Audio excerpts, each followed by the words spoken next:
이번 한 주는 도전이라는 말에 대해서 여러 가지 많은 생각들을 해보게 된 한 주였습니다. 사순절 우리가 이제 지금 시간을 보내고 있고, 다음 주면 이제 고난 주간이 또 시작되고, 그리고 부활절이 이제 4월 첫째 주가 되는데, 그 가운데 예수님의 십자가 사건, 부활 묵상하면서 도전에 대해서 여러 가지 많은 생각들을 해보게 되었습니다. 그리고 또 이제 주변에 도전하러 출발하는 사람들도 있고, 또 도전 가운데 힘들어하는 사람들도 있는 것을 이렇게 바라보았습니다. 그리고 어떤 분은 그 도전 가운데 새로운 희망도 보고, 또 그 도전 가운데 자신의 장점을 발견하는 그러한 분들도 이렇게 본 것 같습니다. 이 도전이라는 단어가 참 우리 인생 가운데 굉장히 중요한 단어인데, 우리가 쉽게 감당하기가 어려운 부분도 분명히 있는 것 같습니다. 도전에 대해서 잠깐 여러분들과 함께 나누고 같이 함께 말씀 가운데 말씀을 이어가고자 합니다. 도전이 뭐냐라고 하였을 때에 정면으로 맞서 싸우는 것을 이야기한다라는 겁니다. 어려운 일이나 성취, 기록 이것들을 갱신하는 그러한 일들을 비유적으로 하는 말이다라는 것이 사전적인 의미입니다. 근데 이 도전의 특징은 뭐냐 하면 안전지대를 벗어나는 거예요. 도전한다라는 것은 내가 지금 가지고 있는 평안함과 문제없음, 그냥 익숙했던 것을 벗어나는 겁니다. 안전지대예요. 한번 예를 들어보면 이런 겁니다. 우리 자녀들이 새로운 곳에서 도전한다라고 한다는 말은 다른 것이 아니라 지금 있는 부모의 틀 가운데 새로운 자리로 나아간다라는 겁니다. 새로운 타지에서 다른 사람들, 나를 지켜주지 줄 수 있는 사람이 누구인지 알지 못하는 그 무함의 세상 가운데 나아가는 것을 도전한다라고 이렇게 이야기할 수 있습니다. 뿐만 아니라 내 경험과 논리로 안 된다, 위험하다, 내가 이때까지 했던 경험 가운데는 이거 안 된다, 이거 부족하다, 위험하다라고 판단하는 그 지점에서 더 큰 목표와 가치를 위해 한 발걸음 내디디는 것을 도전한다라고 이야기하는 겁니다. 지금 내가 이제껏 했던 것에서 머물면 그냥 거기 그 수준이에요. 근데 그것보다 한 단계 더 오르기 위하여서 내가 나아가는 것을 도전한다라고 이야기를 하는 겁니다. 인생은 어찌 보면 도전인 것 같습니다. 우리의 삶이 시간이 점점 지나갈수록 도전해야 할 거리들이 계속해서 생기는 것 같습니다. 자연스럽게 이 도전의 거리가 또 우리에게 다가오는 것이 현실인 것 같아요. 그런데 그 도전 앞에서 많은 사람들이 어떻게 하냐 하면 두려워한다라는 겁니다.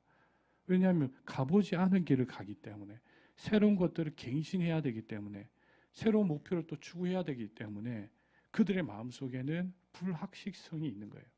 확실하면 좋겠는데, 거기 가면 반드시 내가 이긴다라는 승리의 보장이 있으면 문제가 없겠는데 불확실하다라는 겁니다. 그리고 내가 가지고 있는 지식을 뛰어넘어야 되는 거예요. 새로운 것을 도전한다라는 것은 지금 내가 가지고 있는 한계가 있잖아요. 이것에 더 나아가는 어떠한 지식이 없으면 절대 도전할 수가 없는 겁니다. 새로운 것에 도전한다라고 했을 때 두려움이 다가오는 것은 내가 가지고 있는 지금까지의 경험, 지식, 이것을 넘어서는 무언가가 있어야 되는데 그 한계 가운데 있기 때문에 어렵다라는 겁니다. 여러분, 사람 사이의 관계를 도전한다, 쉬운 이야기가 아니에요. 왜냐하면 내가 그 사람을 잘 이해하지 못하면 그 사람과의 관계를 회복할 수가 없습니다. 오히려 더 큰 수렁으로 빠질 수 있는 겁니다. 내가 재정을 누리기 위하여 도전한다, 어떻게 해야 되냐라는 거예요. 어떤 사람은 이것으로 부를 창출했다고 하는데 내가 가는 길은 모호한 겁니다. 그리고 내게 있는 지식과 내게 있는 경험이 딱 한계가 되어 있는 거예요. 쉽게 도전하기가 쉽지 않아요. 마음속에 두려움이 다가오는 겁니다. 여러분, 우리 인생 가운데 이 도전이라는 것은 항상 이 불확실성과 그리고 내 경험과 내 지식의 한계가 있기 때문에 거기까지예요. 쉽지 않아요. 두려움이 다가와요. 근데 여러분, 이렇게 한번 나눠보고 싶습니다. 여러 가지 다양한 도전거리가 있지만 죽음에 도전한다, 이거 정말 어려운 이야기예요. 죽음 앞에 내가 제대로 한번 서 있어 보겠다, 여기에 도전하는 거 이거 쉽지 않은 이야기예요. 돈 벌겠다, 높은 위치에 올라가겠다, 좋은 관계를 만들겠다, 내 자아를 성취하겠다, 뭐 다 의미 있는 이야기예요. 이건 하나씩 하나씩 할 수 있는데요, 죽음 앞에 내가 도전하겠다. 내 지식의 한계를 뛰어넘고 내 경험을 뛰어넘어서 새로운 곳으로 나아가 보겠다. 죽음이라는 관문이 우리 인생에 당연히 다가오는데 누구든지 반드시 경험해야 할 일인데 이 죽음이라는 이 두려움을 내가 한번 뛰어넘어 보겠다 라고 하는 것은 굉장히 큰 두려움이 우리에게 다가오게 됩니다. 그런데 예수님은 그리스도인이 죽음의 두려움에 도전하기를 원하십니다. 한번 따라해 볼까요? 예수님은 그리스도인이 죽음의 두려움에 도전하기를 원하십니다. 이걸 원하셔요. 오늘 메시지 하나가 이거예요. 이거. 예수님이 누구시냐? 죽음이라는 누구에게나 다가온 이 두려움이 우리에게 다가올 때 여기에 도전하기를 원하셔요. 여러분, 죽음에 대하여서 도전할 수 있는 마음이 있으면요, 이 땅을 살아갈 때 내 삶 가운데 다가오는 수없이 많은 어려움들은 반드시 도전할 수 있어요. 예수님을 인하여 내 인생 가운데 죽음에 대한 두려움을 극복할 수 있다라면, 그 믿음과 확신이 내게 있다라면 오늘 이 땅을 살아가는 내 삶의 다양한 여러 가지 펼쳐지는 그 모함과 불확실성 가운데서도 반드시 우리 인생 가운데 희망을 걸 수가 있다라는 거예요. 오늘 그런 이야기를 좀 해보려고 하는 겁니다. 제자가 누구냐? 내 삶 가운데 죽음에 대한 생각을 해봐야 되는 겁니다. 근데 이걸 도전하게 하신다라는 거예요. 그 도전하게 하시는 분이 누구냐? 이분을 믿는 겁니다. 우리 한번 따라해 보겠습니다. 생명의 주관자를 믿는 제자들. 시작. 생명의 그리스도인 누구냐 하면 생명의 주관자가 누구이냐라는 이 믿음을 가지고 있는 거예요. 아이고, 다 압니다, 목사님. 그 믿냐라는 거예요. 믿으시냐고요. 여러분, 귀신도 다 알아요. 예수님 다 알잖아요. 상식적으로도 다 알아요. 교회 안 다니는 사람들 다 알아요. 근데 믿냐라는 거예요. 그 믿음이 내 삶 가운데 행동을 만들어내느냐라는 거예요. 그 믿음이 있기 때문에 내 삶 가운데 무엇인가 변화를 만들어내느냐라는 거예요. 생명의 주관자를 믿은 제자들처럼 이 땅을 살아가고 있냐라는 질문을 던져보고 싶은 거예요. 자, 오늘은 나사로의 집에 대해서 우리가 이야기를 해보려고 하는 겁니다. 한 가정을 이렇게 살펴보려고 해요. 그런데 이 나사로와 예수님과의 관계 가운데 예수님께서 그들이 행하신 특별한 사건을 우리가 살펴보려고 합니다.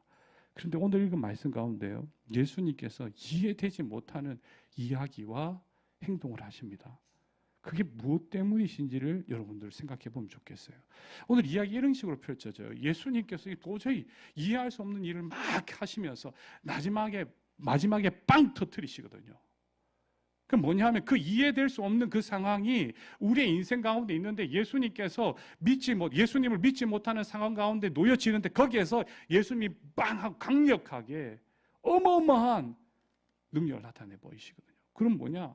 예수님께서 도대체 무엇을 원하시는지, 이 세상 가운데 도저히 이해할 수 없는 그 상황 가운데서 이런 일들을 하시는 분입니다라는 걸 알려주는 장면이 오늘 말씀입니다. 우리 같이 한번 말씀 가운데 들어가서 생각해 보면 좋겠습니다. 오늘 읽은 말씀 가운데 먼저 여러분과 생각해 볼 것은 예수님과 이 나사로라는 가정, 나사로 집에 나사로라는 그 가정, 나사로, 마리아, 마르다, 이 세 분이 살던 그 가정과 어떤 관계가 있었는지를 먼저 우리 같이 한번 생각해 보면 좋겠어요. 자, 여러분 몇 구절들을 우리가 좀 살펴보았으면 좋겠는데, 예수님께서 나사로 가정을 어떻게 생각하셨는가 성경의 여러 가지 말씀 가운데 이야기가 나옵니다. 먼저 여러분 11장 3절 말씀을 우리 같이 한번 읽어보도록 합니다. 우리 다 같이 11장 3절 말씀 같이 한번 읽어보도록 하겠습니다. 다 같이 함께 읽겠습니다. 이에 그 너희들이 예수께 사람을 보내어 이르되 주여 보시옵소서, 사랑하는 자가 병들었나이다. 너희들이 보냈어요. 나사로가 죽었습니다. 그때에 사람을 보내었을 때에 이렇게 이야기를 했다는 거예요. 나사로가 죽었습니다라고 표현하지 않고 어떻게 표현하고 있어요? 다시요. 어떻게 표현하고 있어요? 누가 병들었어요? 그렇죠. 사랑하시는 자가 병들었다. 그럼 여러분 이렇게 생각해야 돼요. 나사로와 예수님께서 나사로를 뭐 했다? 사랑하셨다. 마르다와 마리아를 뭐 하셨다? 사랑하셨다라는 거예요. 사랑하신 가정이에요. 여러분 오늘 그 말씀 가운데 우리 11절 말씀 한번 보십시오. 11절 말씀 우리 같이 한번 또 읽어봅니다. 다 같이 함께 읽겠습니다. 이 말씀을 하신 후에 또 이르시되 우리 친구 나사로가 잠들었도다. 그러나 내가 깨우러 가노라. 예수님이 나사로를 누구라고 표현해요? 친구라고 표현해요. 굉장히 친한 사이를 이야기하는 겁니다. 예수님께서 친구라는 호칭을 사용했어요. 친구 나사로가 잠들었다. 스승과 제자 이런 관계가 아니에요. 그 스승과 제자의 관계는 굉장히 엄격한 관계입니다. 그런데 그 가운데서 예수님이 가르치시기도 하였어요. 영향을 끼쳤습니다. 그런데 나사로를 뭐라고 하냐면 친구다라고 그렇게 이야기를 하였다라는 겁니다. 여러분 뿐만 아니라 여러분 누가복음이나 여러 가지 성경책을 다른 복음서를 보면 예수님께서 항상 가서 평안히 쉴 수 있는 곳, 자주 방문하는 가정이 어디냐? 이 나사로의 집이에요. 나사로 집에 가서 쉬셨다라는 거예요. 여러분 한번 생각해 보십시오. 내가 어떤 집에 아무런 어떤 자격과 그리고 또한 그 사람들이 준비되어지 않는데 그냥 쑥 들어갈 수 있는 그러한 집, 언제든지 나에게 문을 열어주는 집, 그 집 참 편안하고 좋은 집이에요. 그렇죠? 내가 누군가의 집에 제가 가겠습니다라고 이야기했을 때 어서 오십시오. 저와 거리낌이 없는 겁니다. 예수님이 아주 자주 방문하는 가정이 누구 집이었느냐? 나사로의 집이에요. 나사로의 집에 가서 항상 거기서 쉬셨어요. 안식을 누리셨어요. 그리고 그들과 함께 이야기를 나누기를 좋아하셨고 그들과 함께 음식 먹기를 참 좋아하셨어요. 여러분 오늘 그 말씀 가운데 또 예수님이 어떻게 했냐면 여러분 11장 33절부터 36절 말씀 여러분 제가 한번 읽어보도록 합니다. 여러분 한번 들어보십시오. 33절부터 36절까지 말씀에 이런 말씀이 있습니다. 예수께서 그가 우는 것과 또 함께 온 유대인들이 우는 것을 보시고 이 말이 있어요. 심령의 비통이 여기사 불쌍히 여기사. 그 다음에 여러분 35절 말씀에 보면 예수께서 눈물을 흘리시더라 라고 이야기하고 있어요. 뭐냐 하면 이 나사로가 죽었다라는 이야기를 듣고 예수님께서 그래 괜찮아 내가 고칠 거니까 이런 마음이 아니었다라는 거예요. 친구이자 항상 머무르고 교제 나누었던 그가 연약해지고 아팠을 때에 그 마음속에 다가왔던 감정은 뭐냐? 그가 죽었다라는 이야기를 듣고 그 자리에 가서 만나보았을 때 그 자리에 있었을 때 예수님께 들었던 마음은 뭐냐 하면 그들의 아픔과 연약함을 충분히 공감하신 거예요. 같이 함께 눈물 흘리시고 그 마음이 너무나도 힘들고 어려웠다라는 겁니다. 여러분 2절 말씀 우리 같이 한번 읽어보면 좋겠는데 2절을 같이 한번 읽어봅시다. 우리 다 같이 함께 읽어보겠습니다. 2절 다 같이 읽겠습니다.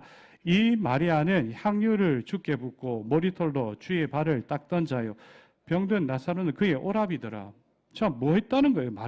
마리아가 향유를 주께 붓고 머리털로 주의 발을 어떻게 했다고요? 닦았다는 거예요. 얼마나 헌신적인 건지 몰라요. 마르다와 마리아의 싸움 아시죠, 여러분? 마르다는 뭐 했어요? 항상 예수님 오시면 음식 준비했던 여인이에요. 예수님께 맛있는 음식을 대접하는 여인. 이게 즐거웠던 여인이에요. 마리아는 예수님의 말씀을 들으면서 예수님의 발에 향유를 부었던 여인이에요. 나사로도 마찬가지였을 거예요. 나사로, 마르다, 마리아 이 가정은 예수님께 엄청나게 의미 있는 가정이었다는 이야기예요. 예수님이 잊을 수 없는 가정이었다는 거예요. 예수님이 그들의 섬김 가운데 너무나도 감동했던 사람이고 친구처럼 늘 함께하고 있던 사람들이었다는 거예요. 이게 어디 가정이냐 하면 나사로의 가정이에요. 근데 그 가정에 엄청나게 큰 위기가 다가왔습니다. 나사로가 병들어서 어떻게 됐다는 거예요? 죽었다는 거예요. 사람을 보내었어요. 예수님 좀 와주세요. 예수님 좀 도와주세요. 오라버니가 죽었습니다. 병들었는데 예수님 계셨으면 살아날 수 있었는데 죽었습니다. 귀한 거예요. 예수님께서 이 이야기를 들으시고 이런 이야기를 합니다. 여러분 누군가가 죽었다, 병들었다, 빨리 오세요 하면 어떻게 해야 돼요? 빨리 가야 되잖아요. 여러분 4절 말씀을 한번 보십시오. 이제 이해되지 않은 예수님의 모습이 나와요. 너무나도 사랑하고 친밀하고 친구와 같은 그들인데 그들이 행한 예수님의 모습은 도대체 이해가 되지 않아요. 자, 4절 말씀 우리 같이 한번 읽어보면 좋겠습니다. 다 같이 함께 읽겠습니다.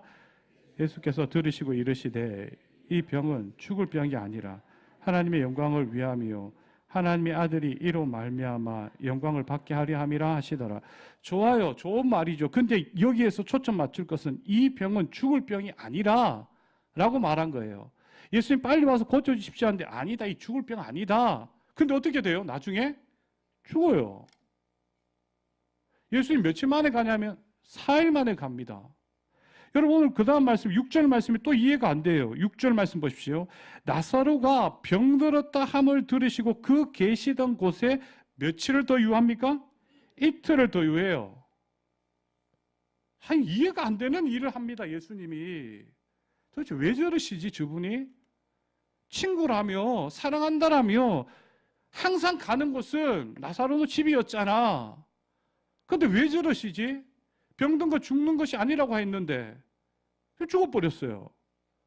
아니 빨리 가셔서 고쳐주면 될 텐데 왜 안 가시는 거야?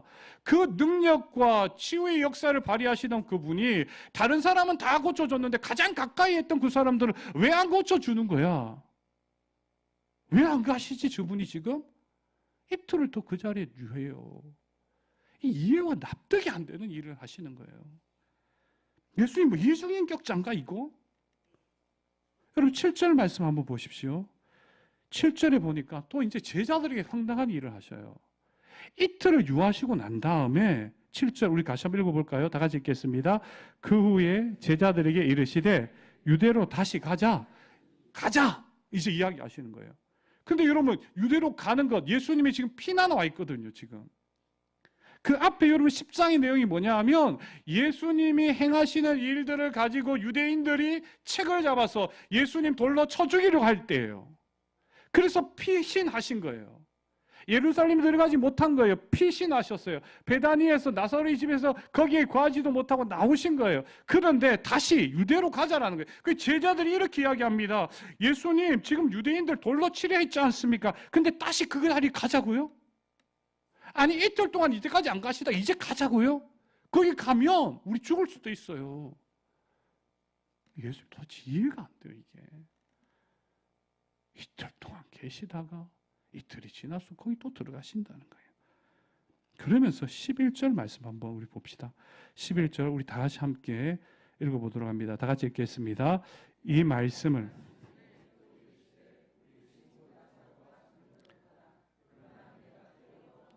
잠들었대요. 그 제자들이 잠자던 사람 회복하고 일어나면 이제 되는 것 아닙니까 예수님? 근데 뭘 깨우러 가요? 이렇게 이야기합니다. 잠들었다고 그래요. 예수님이 잠들었다. 이해가 안 돼요. 사랑하는 사람에겐 도저히 할 수 없는 일들을 예수님께서 하고 계시는 거예요. 그런데 우리는 알아야 됩니다. 이유가 있다라는 거예요. 하나님의 타이밍과 영광을 위한 이유를 가지고 있다라는 거예요. 예수님이 이렇게 하셨더라면 지금 이해가 되지 않는 것보다 훨씬 더 큰 무엇인가가 있다라는 거예요. 사랑하시기 때문에 그들에게 엄청난 무엇인가를 알려주고 싶어서 지금 일들을 하고 있다라는 거예요. 예수님 치유하실 수 있어요. 고쳐줄 수 있습니다. 그들과 함께 위로할 수 있어요. 근데 그 수준이 아니라 그가 완전히 죽어야만 예수님께서 알려주실 이야기가 있었던 거예요. 예수님 그곳에 가서 우셨어요. 너무나 마음 아파하셨어요. 그 수정한 것이 아니에요. 우는 척 하신 것이 아니에요. 진정 우셨다라는 거예요. 근데 왜 그 일을 지금 하지 않고 이해되지 않는 이 행동을 하셨느냐?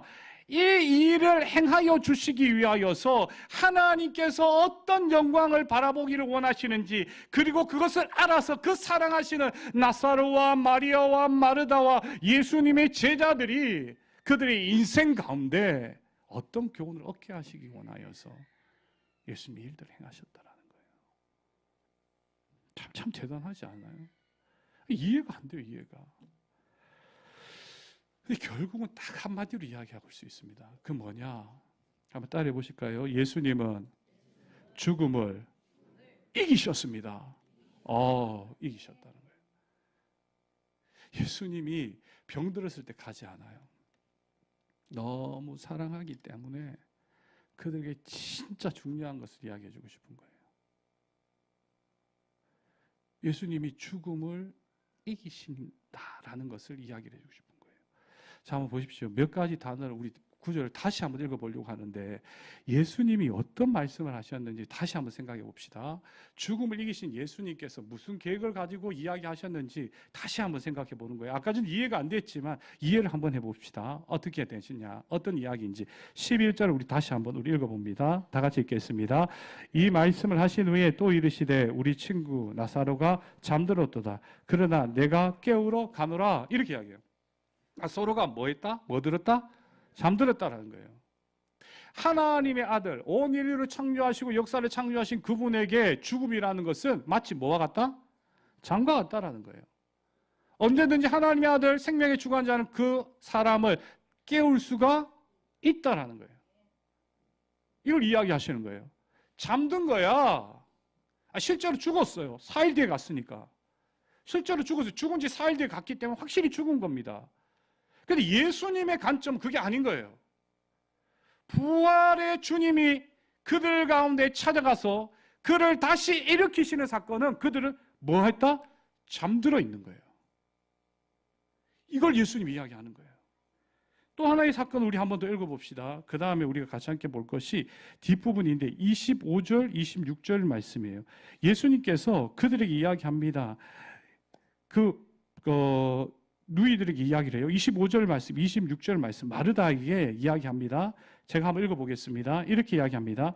예수께서 이르시되 나는 부활이요 생명이니 나를 믿는 자는 죽어도 살겠고 무릇 살아서 나를 믿는 자는 영원히 죽지 아니하리니 이것을 네가 믿느냐라고 마르다에게 이야기를 해요. 나는 부활이요 생명이다. 우리 부활 주님에 항상 이 말씀 많이 쓰죠. 나를 믿는 자는 죽어도 살겠고 무릇 살아서 나를 믿는 자는 영원히 죽지 아니하리니 이걸 네가 믿느냐라고 말씀하셔요. 자, 그런데 이 이야기를 언제 하셨냐라는 거예요. 아직까지 나사로 살아난 것이 아니에요. 죽어 있는 겁니다. 예수님 좀 더 빨리 왔으면 죽다가 병들었다가 살릴 수 있었을 텐데 왜 이렇게 늦게 왔어요? 너 나를 못 믿냐? 아니 믿어요. 부활을 못 믿냐? 믿습니다. 죽은 자들이 다시 살아날 것처럼 믿어요. 그게 아니라 내가 지금 부활이야. 내가 지금 살릴 거야. 라는 것을 못 믿냐? 라는 이야기예요. 예수님께서 지금 무엇을 이야기하냐 하면 일어나지 않은 일에 대하여 내가 이런 존재라는 것을 선언했다라는 거예요. 하나 더 우리 생각해 볼게요. 오늘 읽은 말씀 가운데 보시면 4절 말씀 한번 읽어봅시다. 4절 다 같이 한번 읽어보도록 합니다. 예수님께서 왜 이런 일을 하셨는지 약간 이해되지 않았다 그랬는데 이해하는 마음으로 한번 읽어보면 좋겠어요. 4절 다 같이 읽겠습니다. 예수께서 들으시고 이르시되 이 병은 죽을 병이 아니라 하나님의 영광을 위함 하나님의 아들이 이로 말미암아 영광을 받게 하려 함이라. 뭐라고 이야기해요? 이 일은 나사로가 지금 병들어서 죽었던 일은 완전히 죽었던 일은 누구에게 영광이 될 일이라고요? 하나님께 영광이 될 일. 우리 지난주도 살펴봤죠. 남에서부터 문제 있는 사람, 장애를 가진 사람, 하나님께서 기뻐하시는 큰 일을 하기 위해서 이 사람이 있었다 이렇게 이야기해요. 하나님의 영광을 위하여 지금 이 사람이 지금 죽은 거다. 하나님의 아들이 이로 말미암아 영광 받을 거다라는 이야기를 한 거예요. 예수님은 지금 나사로의 죽음 이것을 가지고 자기가 누구인지를 알리는 거예요. 우리가 믿고 있는 하나님이 어떤 분이신지를 알려주는 거예요. 나중에 자신이 십자가에 죽으시고 난 다음에 제자들이 이 이야기를 기억하기를 원하셨던 거예요. 그리고 이후에 예수님을 보지 않고 예수님을 믿었던 사람들이 예수님의 이 말씀을 얻게 하기 위하여 확신을 가지게 하기 위하여 했던 거예요. 다시 말씀드립니다. 아직까지 일어나지 않았어요. 나사로는 죽어 있는 상태 가운데 이야기합니다. 나사로의 죽음은 하나님의 영광을 드러내 보일 것이다. 나사로의 죽음은 하나님의 아들인 나의 영광을 드러낼 것이다 라는 이야기를 예수님 계속 반복해요. 그럼 뭐가 있어야지만 영광이 될까요? 다시 살아나야 되는 거예요. 자, 우리 같이 한번 43절, 44절 말씀 PPT 한번 띄워줘 보시겠어요? 같이 한번 읽어봅시다. 이 부분만 같이 읽어봅니다. 다 같이 함께 힘있게 읽습니다. 시작. 나사로야 나오라 부르시니 죽은 자가 수족을 배로 동인 채로 나오는데 그 얼굴은 수건에 쌓였더라. 나사로야 나오라 외친 거예요. 따라해도 괜찮아. 나사로야 나오라. 우와, 예수님 이렇게 쭉 말씀하셨어요. 이해할 수 없는 행동을 했었어요. 야, 내 말이 그냥 말로만 그치는 줄 알아? 나사로야 나오라. 아니 4일이 지났어요. 냄새 나는 거예요. 돌 굴려 놓아라. 나사로야 나오라 외쳤는데요, 그래서 나사로가 나오는 거예요. 죽음을 이길 수 있다는 거예요. 누가? 예수님이 이것을 보여주셨어요. 만약에 미리 가서 고치셨더라면 이것은 그들이 경험할 수 없었을 거예요. 만약에 그들이 죽어 가다가 살렸다라면 예수님이 이 능력이 있다는 것은 도저히 믿을 수가 없었을 거예요. 하나님의 영광이 무엇인지 그들이 알 수 없었을 거예요. 그런데 나사로가 완전히 죽었어요. 4일 동안 죽어 있었어요. 근데 예수님이 살리셨어요. 근데 예수님의 모든 이야기는 그 전에 미리 말씀해 주셨어요. 나사로가 무덤에서 나오기 전까지는 그냥 좋은 이야기다. 예수님 그렇죠. 그런데 나사로가 나오는 순간 그들의 삶 가운데 예수님은 생명의 주관자이시며 죽음을 이기시는 분이시다라는 확신과 믿음을 갖게 되었어요. 제자들 생명의 주관자인 예수님을 믿게 되었습니다. 어떻게요? 예수님께서 믿게 만들어주셔요. 이해할 수 없는 행동이 아니었어요. 제자들 위하여서 그렇게 이야기하였어요. 이 나사로의 부활의 사건의 의미가 뭐냐? 여러분, 제가 한 3가지로 이야기를 해보고 싶은데, 가장 먼저는 이런 겁니다. 제자들이 예수님의 말씀을 신뢰하게 되어져요. 야, 나사로 내가 살린다니까, 잠들었다니까, 반드시 일으킬 거야, 이렇게 이야기하셨어요. 근데 진짜 이루어진 거예요. 예수님이 이렇게 이야기해요. 제자들에게 나 십자가에 죽을 거야, 그리고 다시 살 거야 말해요. 제자들이 못 믿어요. 근데 오늘 이 사건은 예수님이 십자가 죽음 전에 일어난 사건이에요. 그럼 뭐냐? 제자들이 예수님의 말씀을 신뢰하게 되는 거예요.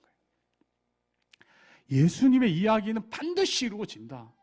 그래서 이 일이 어디까지 일어나냐면 사도행전의 말씀까지 일어나요. 그래서 제자들을 데리고 제자들이 땅끝까지 복음을 전하는 그런 일들로 확장되어지는 거예요. 예수님이 엄청난 일을 하신 거예요.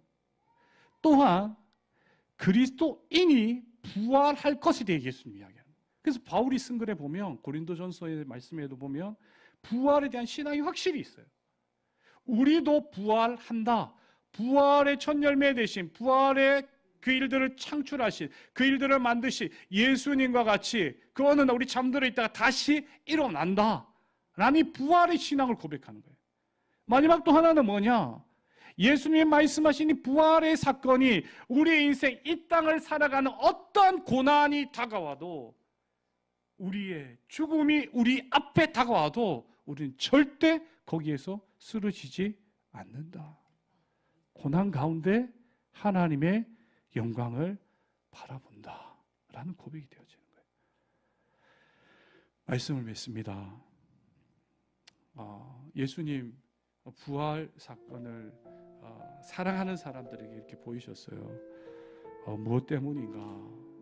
저는 이렇게 마지막 결론 맺고 싶습니다. 두려움 가운데 도전해라 라는 거예요. 너희들이 사는 인생은 내가 있는지 없는지 참 모르는 그런 세상이잖아. 최선을 다하는데 결과가 원했던 것만큼 나오지 않고, 의로운 사람들이 잘 돼야 되는데 불의한 사람이 잘 되는 것 같고, 무언가 새로운 것을 해보려고 하는데 두렵기만 하고, 이게 너희들이 사는 세상이야. 그런데 그 두려움 가운데 생명의 주관자인 나를 믿는다라면 도전해라 라고 말하는 거예요. 예수님의 제자는요, 부활의 주님을 믿기 때문에 도전하는 겁니다. 부활의 주님은 누구시냐? 자기를 부활시킨 분이고 우리를 다시 살리실 분이셔요. 우리를 다시 일으키실 분이에요. 그렇기에 우리는 죽음 가운데서도 하나님의 영광을 바라볼 수 있는 사람들입니다. 내 삶에 수없이 많은 어려움이 다가오더라도, 내 마음이 완전히 찢겨나가더라도 그 가운데 하나님의 영광을 믿는 사람들이에요. 왜? 부활의 주님이 우리의 주인 되어주시기 때문에. 그 믿음으로 이번 한 주간은 자꾸 도전하시기 바랍니다. 누구와 함께? 예수님과 함께. 생명의 주관자 예수님과 함께 힘있게 달려나가시고, 여러분들이 하는 일들이 이유 없지 않다라는 믿음을 가지고 이 땅을 살아가는 사랑하는 우리 귀한 믿음의 식구들 다 되시기를 예수님의 이름으로 축복합니다. 우리 잠시 오늘 주신 말씀 가지고 함께 기도하도록 하겠습니다. 기도하겠습니다.